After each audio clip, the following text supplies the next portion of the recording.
So good afternoon.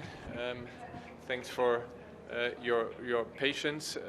We had today a meeting of the Security Council concentrating on the humanitarian situation in Syria, and we wanted to have this today in a very practical way, and for members in the Security Council to see now a concrete fate of somebody with disabilities, just to get away from all the numbers and figures and to have somebody who has suffered. And I must say I was personally, and I got a lot of messages from my colleagues, extremely impressed by the way that Nujeen Mustafa, that she represented her case, the case of a person with disabilities, and what she suffered in Syria. So please, you have the floor.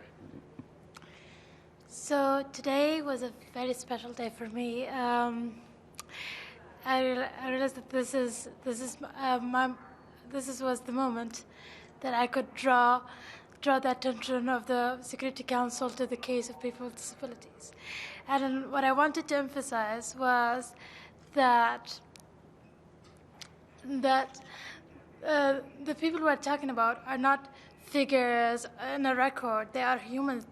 They are humans that are influenced by every decision that is made in this council, and that they should no longer be ignored or forgotten in their agenda. So hopefully I've achieved that today, and hopefully we will make some steps forward. We have some questions. Okay. Welcome, Nujeen. Welcome. Your presentation was really powerful. So I just wondered if you could tell us a little bit more about your journey from Syria to Germany. You said that you went in the wheelchair the whole way. How many countries did you pass through? Did your family accompany you on foot? How many weeks did it take? Just tell us a little bit more about it. Well, if you count my destination, Germany, that makes it 8 borders. It took about 1 month, actually exactly 1 month. And I was accompanied by my sister for most of the way. It was a very, so I had to roll on a very difficult terrain that was not at all suitable for a wheelchair. I had to sleep in the wilderness with no blankets. I spent days eating just Nutella and sugar, which is not fun as it sounds. I almost drowned in a dinghy, but we survived. I brought the wheelchair with me, which was the main point. I'm happy but at the end I was just happy that I made it. One of the happiest moments in my life, just seeing the sign that said that we had arrived in Germany. It was so great. So that's my answer. And how long have you been living in Germany now? 3.5 years. 3.5. إذا ممكن بالعربي، كونك عندك إعاقة وعشت التجربة داخل سوريا وخارج سوريا، هل في شيء معين، رسالة محددة بتحبي توجهها لأصحاب الإعاقات داخل سوريا، يعني خصوصا بالمناطق التي لا تزال تشهد معارك حتى الآن؟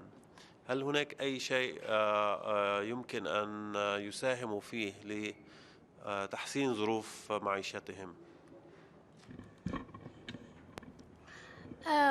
طبعا أنا مدركة أن الوضع ممكن يبين بائس حاليا، بس هم أكيد ما لازم يفقدوا الأمل بالوضع وبأنفسهم.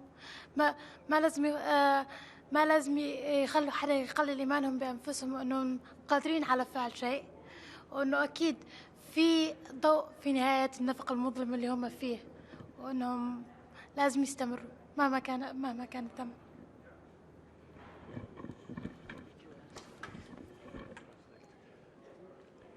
Yes, and you said that this you said that you arrived 3.5 years ago in Europe, and you were very lucky because 3.5 years ago, Europe was accepting refugees.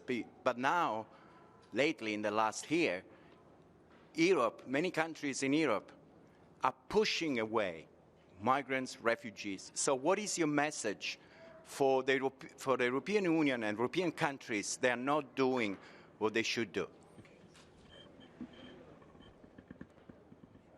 My message is that we are not, refugees and migrants and people with disabilities are not like parasites that are going to feed off the hosting country.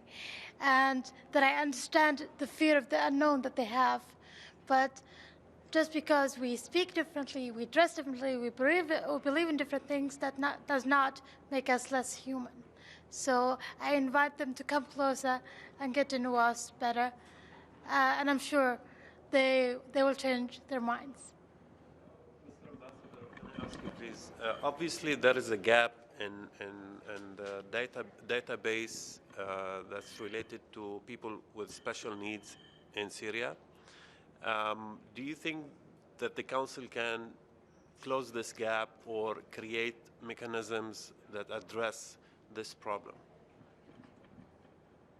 Indeed, we heard today different figures.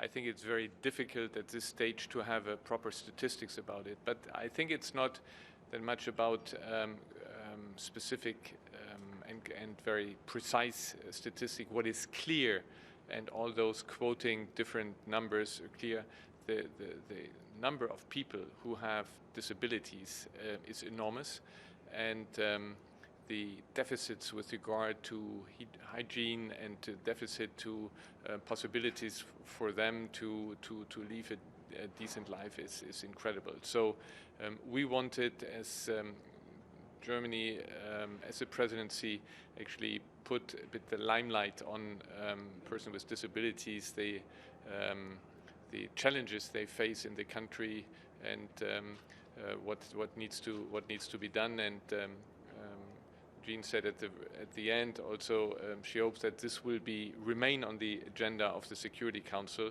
and I can assure you from our perspective it will be. Let me say one word also on refugees and integration of refugees. We didn't know each other before. I met her before, and we spoke in German. She is the case of a refugee coming to Germany.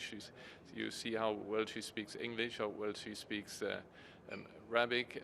She speaks German well, and this has, of course, partly to do. She lives now very close to my hometown, which is a perfect region anyway. Thank you. And thank you. Okay. Yes. Well, we see. Thank you. Thank you very much. Thank you.